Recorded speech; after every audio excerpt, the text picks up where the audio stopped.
नमस्कार। आज हम बात करेंगे राजस्थान के इतिहास के एक बहुत ही महत्वपूर्ण अध्याय की, बीकानेर का राठौड़ वंश। ये कहानी है थार के रेगिस्तान में अपनी हिम्मत और सूझबूझ से एक शक्तिशाली राज्य बनाने की। प्रतियोगी परीक्षाओं के लिहाज से ये टॉपिक बहुत ही खास है, तो चलिए इस शानदार इतिहास की हर एक परत को खोलते हैं और समझते हैं। तो देखिए, आज के इस सफर में हम क्या क्या जानने वाले हैं। सबसे पहले समझेंगे कि इस वंश की नींव कैसे पड़ी। फिर बात करेंगे यहाँ के प्रमुख शासकों और उनके दौर के संघर्षों की। मुगलों के साथ इनके रिश्ते कैसे थे ये भी देखेंगे। और हाँ, कला संस्कृति में इनका क्या योगदान रहा ये भी जानेंगे। आखिर में परीक्षा के लिए कुछ जरूरी तथ्य और कुछ सवालों के साथ अपनी तैयारी को और पक्का करेंगे। तो चलिए कहानी की शुरुआत करते हैं कि आखिर बीकानेर बना कैसे। ये कहानी मारवाड़ से शुरू होती है, जहां से निकलकर एक राजकुमार ने जंगल देश कहे जाने वाले इस वीरान इलाके में एक नए राज्य की नींव रखी। इस पूरी कहानी को समझने के लिए हमें थोड़ा पीछे चलना होगा, मारवाड़ के सबसे शक्तिशाली शासकों में से एक राव जोधा के पास। जी हाँ, ये वही राव जोधा हैं जिन्होंने 1459 में जोधपुर शहर बसाया और मेहरानगढ़ जैसा विशाल किला बनवाया। इन्हीं के एक बेटे ने इतिहास का रुख मोड़ दिया। अब यहाँ पे दो तारीखें हैं जो बीकानेर के जन्म की पूरी कहानी बयां करती हैं। साल था 1465, जब राव जोधा के बेटे राव बीका अपना अलग राज्य बनाने का सपना लेकर मारवाड़ से निकल पड़े।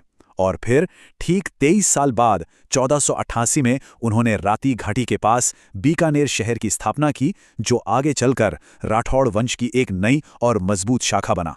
तो ठीक है, राज्य तो बन गया, लेकिन अब असली चुनौती थी उसे संभालना, उसे मजबूत बनाना। तो अब हम बात करेंगे उन शुरुआती शासकों की और उन संघर्षों की जिन्होंने बीकानेर को एक ताकतवर राज्य के रूप में स्थापित किया। इतिहास में शासकों को कई उपाधियां दी जाती थीं, पर ये वाली उपाधि कलयुग का कारण अपने आप में बहुत कुछ कहती है। सोचिए जरा, बीकानेर के किस शासक को ये उपाधि दी गई होगी और क्यों? इसका जवाब अगली ही स्लाइड में है। तो ये उपाधि मिली थी राव लूणकरण को। वो अपनी दानवीरता, अपनी दरियादिली के लिए इतने मशहूर थे कि लेखक बीटू सूजा ने अपने ग्रंथ राव जैतसिरो छंद में उन्हें कलयुग का कर्ण कह दिया। उन्होंने लूणकरण सर की भी स्थापना की थी। अब आते हैं राव जैतसी पर। इनका शासनकाल ना एक्शन से भरपूर था। 1534 में उन्होंने बाबर के बेटे कामरान को हराया, जो एक बहुत बड़ी सैन्य जीत थी। यही नहीं, जब पूरे राजपूताने पर संकट आया तो खानवा के युद्ध में राणा सांगा की मदद के लिए उन्होंने अपने बेटे कल्याणमल को भी भेजा। लेकिन विडंबना देखिए, उनका अंत अपने ही एक ताकतवर रिश्तेदार मारवाड़ के राव मालदेव के खिलाफ पाहोबा के युद्ध में लड़ते हुए हुआ। अच्छा, एक सवाल है, क्या कभी एक तरबूज के लिए, जी हाँ, एक तरबूज के लिए जंग हो सकती है? सुनने में मजाक लगता है ना, लेकिन राजस्थान के इतिहास में ये एक हकीकत है। और इसी वजह से एक ऐसा युद्ध हुआ जिसे आज भी मतीरे की राड़ के नाम से जाना जाता है। तो ये टेबल देखिए, ये 1644 के उस अजीबोगरीब युद्ध की पूरी कहानी साफ कर देती है। एक तरफ थे बीकानेर के राजा करण सिंह और दूसरी तरफ नागौर के राव अमर सिंह। झगड़ा दो गांव सीलवा और जाखणिया की सीमा पर हुआ और इस लड़ाई में जीत बीकानेर की हुई। तो हुआ ये था कि मतीरे यानी तरबूज की एक बेल बीकानेर के गांव में उगी, लेकिन वो बेल बढ़ते बढ़ते पड़ोसी राज्य नागौर की सीमा में चली गई और फल भी वहीं जाकर लगा। बस इसी छोटी सी बात पर कि इस फल पर हक किसका है, दोनों राज्यों में एक भयानक युद्ध छिड़ गया जिसमें हजारों सैनिक मारे गए। है ना इतिहास का एक अनोखा किस्सा। चलिए, अब कहानी में एक बहुत बड़ा मोड़ आता है। ये वो दौर है जब बीकानेर के रिश्ते शक्तिशाली मुगल साम्राज्य से जुड़ते हैं और इस एक फैसले ने राज्य की किस्मत हमेशा के लिए बदल दी। और इस नए दौर की नींव रखी राव कल्याणमल ने। ये बीकानेर के पहले शासक थे जिन्होंने वक्त की नब्ज को पहचाना और 1570 में अकबर के नागौर दरबार में मुगलों की अधीनता स्वीकार कर ली। ये एक बहुत बड़ा कूटनीतिक फैसला था। उनके दो बेटे हुए जो इतिहास में बहुत मशहूर हुए। एक थे उनके उत्तराधिकारी राय सिंह राठौड़ और दूसरे अकबर के दरबार के महान कवि पृथ्वीराज राठौड़। अब बात करते हैं उस राजकुमार की जिसने तलवार से ज्यादा अपनी कलम पर भरोसा किया। पृथ्वीराज राठौड़ अकबर के दरबार के एक शानदार कवि थे। अकबर उनकी काबिलियत से इतने खुश थे कि उन्होंने तोहफे में उन्हें गागरोन का किला दे दिया था और वहीं बैठकर उन्होंने डिंगल भाषा में अपना मशहूर ग्रंथ बैली किशिन रुक्मणी री लिखा, जो राजस्थानी साहित्य का एक कोहिनूर माना जाता है।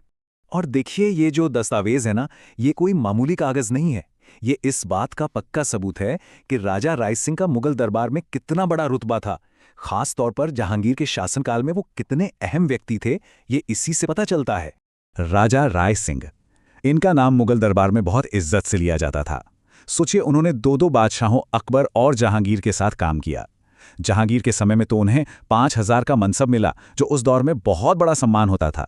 जहांगीर उन पर इतना भरोसा करते थे कि 1606 में जब वो खुद राजधानी से दूर थे, तब पूरे आगरा शहर की सुरक्षा की जिम्मेदारी राय सिंह को सौंप के गए थे। और हाँ, राय सिंह की ये 2 उपाधियां, इन्हें तो बिल्कुल नोट कर लीजिए, परीक्षा में ये अक्सर पूछी जाती हैं। मुंशी देवी प्रसाद ने उन्हें उनकी दानवीरता के लिए राजपूताने का कर्ण कहा। वहीं कर्मचंद वंशोत्कीर्तनकम काव्यम नाम के ग्रंथ में उन्हें राजेंद्र कहा गया है। तो देखिए, जब राजनीति में स्थिरता आती है तो कला और संस्कृति को फलने फूलने का मौका मिलता है, और बीकानेर में भी ठीक यही हुआ। मुगलों के साथ गठबंधन के बाद जो शांति का दौर आया, उसने कला और स्थापत्य के एक सुनहरे युग को जन्म दिया। इस सुनहरे दौर का सबसे जीता जागता और शानदार सबूत है जूनागढ़ का किला। इसका निर्माण राजा राय सिंह ने 1589 से 1594 के बीच अपने मंत्री करमचंद की देखरेख में करवाया था। ये किला आज भी अपनी मजबूती और खूबसूरती के लिए मशहूर है, और इसी किले में राय सिंह प्रशस्ति भी खुदी हुई है, जो इस वंश के इतिहास के बारे में हमें बहुत कुछ बताती है। अगर कोई पूछे कि बीकानेर की चित्रकला का स्वर्णकाल या गोल्डन एज किसके समय को कहते हैं, तो एक ही नाम याद रखना है, शासक अनूप सिंह। इन्हीं के शासनकाल में बीकानेर की चित्रकला और साहित्य अपने चरम पर पहुंचे।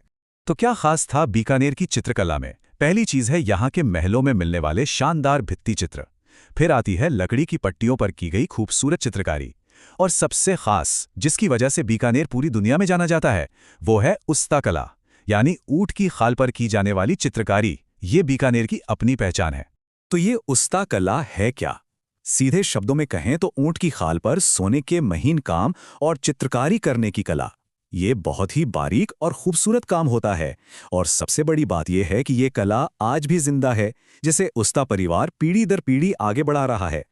अच्छा, कुछ और भी जरूरी बातें हैं जो हमें पता होनी चाहिए, जैसे कर्ण सिंह ने देशनोक में अपनी कुल देवी करणी माता का मंदिर बनवाया। अनूप सिंह के समय में गीता का पहली बार राजस्थानी में अनुवाद हुआ, और सूरत सिंह ने सूरतगढ़ शहर बसाया, और भटनेर का किला जीतने के बाद, क्योंकि उस दिन मंगलवार था, उसका नाम बदलकर हनुमानगढ़ रख दिया। चलिए, अब तक हमने जो कुछ भी पढ़ा है उसे फटाफट से रिवाइज कर लेते हैं। ये एग्जाम पॉइंट ऑफ व्यू से सबसे जरूरी हिस्सा है, तो इस पे खास ध्यान दीजिएगा। इस टेबल को देखिए, एक नजर में सब कुछ साफ हो जाएगा। राव बीका, बीकानेर की स्थापना। राव लूणकरण, उपाधि मिली कलयुग का कर्ण। राजा राय सिंह, जूनागढ़ दुर्ग बनवाया और उपाधि मिली राजपुताने का कर्ण। कर्ण सिंह, इनके समय हुई मतीरे की राड़। और अनूप सिंह, बीकानेर चित्रकला का स्वर्णकाल। बस ये टेबल याद कर लीजिए, कई सवाल हल हो जाएंगे। तो अब बारी है अपनी तैयारी को परखने की। देखते हैं जो हमने पढ़ा वो कितना याद रहा। चलिए कुछ सवाल हल करते हैं। पहला सवाल स्क्रीन पर है, बीकानेर के किस शासक को कलयुग का कर्ण कहते हैं, और ये उपाधि किस किताब में मिलती है? ध्यान से ऑप्शंस देखिए और अपना जवाब सोचिए। बिल्कुल सही जवाब है सी, राव लूणकरण। और ये उपाधि उन्हें बीठू सूजा ने अपने ग्रंथ राव जैत्सिरो छंद में दी थी, उनकी दानवीरता के कारण। अब दूसरा सवाल, वो मशहूर मतीरे की राड़ यानी तरबूज की लड़ाई 1644 में किन दो राज्यों के बीच हुई थी? और सही जवाब है बी, बीकानेर और नागौर। ये अनोखा युद्ध इन्हीं दो पड़ोसी रियासतों के बीच लड़ा गया था। और ये रहा हमारा आज का आखिरी सवाल, बीकानेर का जो शानदार जूनागढ़ किला है उसे किसने बनवाया था? सही उत्तर है डी, राजा राय सिंह। उन्होंने ही 1589 से 1594 के बीच अपने मंत्री करमचंद की देखरेख में इस भव्य किले को बनवाया था। तो ये था बीकानेर के राठौड़ वंश का एक विस्तृत सफर। उम्मीद है कि इस जानकारी से आपको अपनी तैयारी में बहुत मदद मिलेगी। इस तरह की और भी गहरी और परीक्षा केंद्रित जानकारी के लिए हमारे चैनल को सब्सक्राइब करना बिल्कुल ना भूलें, और सभी नवीनतम अपडेट्स और नोट्स के लिए हमारे टेलीग्राम चैनल से जरूर जुड़ें। धन्यवाद।